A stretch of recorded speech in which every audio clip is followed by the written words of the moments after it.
ಇವಾಗ Bigg Boss Kannada season 12 start ಆಗ್ತಾ ಇದೆ. ಸೊ ಈ ಸೀಸನಲ್ಲಿ ಯಾವ ಸ್ಟಾರ್ ಬರ್ಬೋದು ಅಂತ ನಿಮ್ಮ ಪ್ರಕಾರ? ನನಗೆ ಅದ್ರ ಬಗ್ಗೆ ಐಡಿಯಾ ಗೊತ್ತಿಲ್ಲ. ಕ್ಲೂನು ಇಲ್ಲ, ಬಿಕಾಸ್ ನಾನು ಹೇಳೋಕ್ಕೂ ಆಗಲ್ಲ. ಐ ಡೋಂಟ್ ನೋ ಯಾರು ಬರ್ತಾರೆ, ಯಾರು ನನಗೆ ಅದು ಬರ್ತಿರೋದು ನನಗೆ ಗೊತ್ತಿಲ್ಲ. ಆ್ಯಕ್ಚುಲಿ ಹೇಳಿದ್ರೆ ನನಗೆ ಗೊತ್ತಾಗ್ತದೆ, ಬಿಕಾಸ್ ಎಲ್ಲೂ ನೋಡಿಲ್ಲ. ಬಿಕಾಸ್ ಅದನ್ನು ನಾನು ನೋಡೋದು ಸುದೀಪ್ ಸರ್ಗೋಸ್ಕರ, ಅಲ್ಲಿರೋ ಕಂಟೆಸ್ಟೆಂಟ್ಸ್ಗೋಸ್ಕರ ಅಲ್ಲ, to be honest. Because I am a big fan of Sudeep sir. So ಅವ್ರಿಗೋಸ್ಕರ ನೋಡ್ತೀನಿ ಬಿಟ್ಟರೆ ಅಲ್ಲಿರೋ ಕಂಟೆಸ್ಟೆಂಟ್ಸ್ಗೋಸ್ಕರ ಅಲ್ಲ.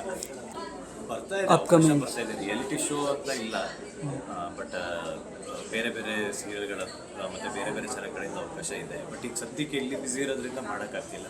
ಹೋಪ್ ಇದು ಮುಗಿದ್ಮೇಲೆ ಝೀ ಅವರು ಇಲ್ಲ ನಾವು ಇಲ್ಲೇ ಉಳಿಸ್ಕೊತೀವಿ ಅಂದರೆ ಇಲ್ಲೇ ಕಂಟಿನ್ಯೂ ಮಾಡ್ತೀವಿ, ಇಲ್ಲ ಒಂದಷ್ಟು ದಿನ ಬ್ರೇಕ್ ತೊಗೊಳ್ಳಿ ಆಮೇಲೆ ಮತ್ತೆ ಕಲಿಸ್ಕೊತೀವಿ ಅಂದರೆ ಬೇರೆ ಕತೆ ಅನ್ನೋದಕ್ಕಿಂತ ನನಗೆ ಹೀರೋಯಿಸಮ್ ಇದೆಲ್ಲ ಪಕ್ಕಕ್ಕಿಟ್ಟು ಒಂದು ಎಕ್ಸ್ಪೆರಿಮೆಂಟಲ್ ಮೂವೀಸ್ ಮಾಡಬೇಕು ಅನ್ನೋದು ನನ್ನ ಕನಸು. ಆ್ಯಕ್ಚುಲಿ ಇವಾಗೆಲ್ಲ ರನ್ ಆಗ್ತಿರೋದು ಅದೇ ಜಾನರ್. ನನಗೆ ಈಗೆಲ್ಲ ನಾನು ಆಸೆ ಪಟ್ಟ ಮೇಲೆ ಈಗ ಅದೆಲ್ಲ ಮಾಡ್ತಿದ್ದಾರೆ ಬೇರೆ ಬೇರೆ ಹೀರೋಗಳು. ಬಟ್ ನಾನು ಇಂಡಸ್ಟ್ರಿಗೆ ನಾನು ಕನ್ಸಿಡ್ಕೊಂಡು ಬಂದಿದ್ದೆ, ಕನ್ನಡ ಇಂಡಸ್ಟ್ರಿಯಿಂದ ನಾನು ಫಸ್ಟ್ ಒಂದು ಎಕ್ಸ್ಪೆರಿಮೆಂಟ್ ಮೂವಿ ಮಾಡಬೇಕಂತ.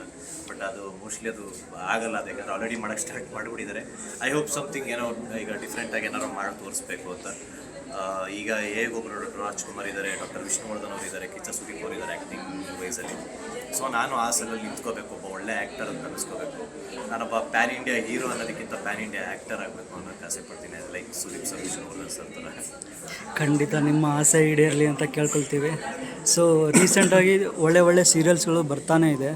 ಸೊ ನಿಮ್ಮ ಪ್ರಕಾರ ಈ ಸೀರಿಯಲ್ ಮಾಡಬೇಕಿತ್ತು ನಾನು ಅಂತ ಯಾವ ಸೀರಿಯಲ್ ಮಿಸ್ ಆಯಿತು ಅಂತ? ಇಲ್ಲ ಅಷ್ಟೊಂದೆಲ್ಲ ನಾನು ಆಸೆ ಪಡಲ್ಲ.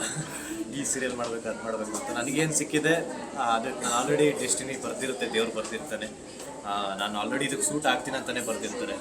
ನನಗೆ ನಾನು ಇದನ್ನು ಮಾಡ್ಬೇಕು, ಅದನ್ನು ಮಾಡ್ಬೇಕು, ನಾನು ಯಾವತ್ತೂ ಇದನ್ನು ಮಾಡಲ್ಲ. ಬಟ್ ನಾನು ಮಾಡ್ತಿರೋದ್ರಲ್ಲಿ ಇನ್ನೂ ಏನಾದ್ರು ಮಾಡ್ಬೋದಾಗಿತ್ತು ಅಂತ ಆಸೆ ಪಡ್ತೀನಿ ಹೊರತು ಆ ಕ್ಯಾರೆಕ್ಟರ್ ನಾನು ಮಾಡಬೇಕು, ಈ ಕ್ಯಾರೆಕ್ಟರ್ ಮಾಡೋದು ಅಂತ ನಾನು ಯಾವತ್ತೂ ಆಸೆ ಪಡಲ್ಲ. ಓಕೆ.